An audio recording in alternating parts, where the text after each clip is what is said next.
Okay, so I've been watching people on TikTok and people from like Jamaica and Haiti and Mississippi tell like their spooky, voodoo, hoodoo, horror stories, scary stories. Okay, well, I'm from the low country part of South Carolina, and I'll just say the Beaufort area. Really, I'm from like Furman, Elsto, South Carolina, but I have to say like Beaufort, Charleston, so y'all can get the gist of what I'm saying. I'm from the low country part, and if you know anything about the Gullah, that's what we're considered.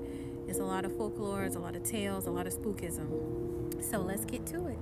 Okay, so the first story comes from my grandmother. She grew up on Groton Plantation, and she would tell me stories as a little kid. One story in particular is Groton Plantation. She said at night when you'd be driving down the road, she would say things like the slaves would come knock on your window and be like, "Hey, let me get a ride."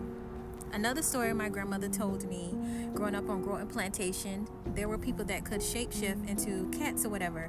And she said that sometimes a cat would come inside your house and be like, "Hey, fix me something to eat." The second story comes from my mom. This is like the early 60s. She was adopted, and the old lady who adopted her fell very ill one time. And so she went to the doctor. The doctors couldn't treat it or whatever.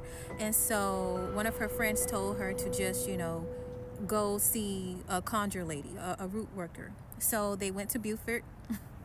So they went to Beaufort and Beaufort, South Carolina, and the witch or the conjure woman told them, "Hey, someone done put a root on you," because that's what we call it down there in the low country. We don't call it witchcraft or none of that. We call it root work or root. So she was telling her what to do. She was like, "Hey, you need to check up underneath your steps in your in your front yard. That's where it's located."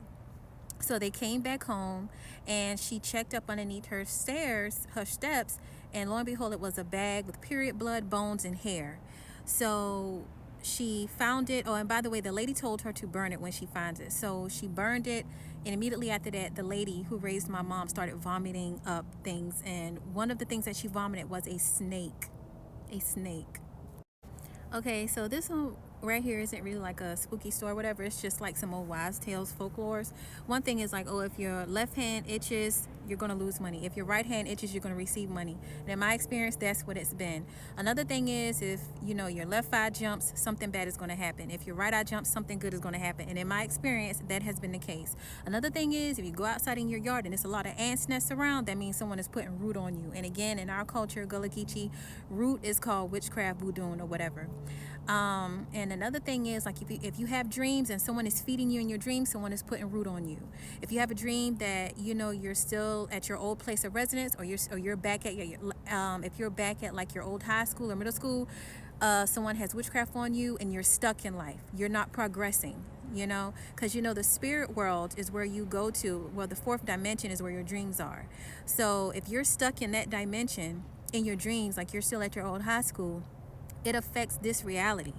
So like if you're having dreams that you're back at your old place of residence or like at an old school or whatever, that means you're stagnant in life.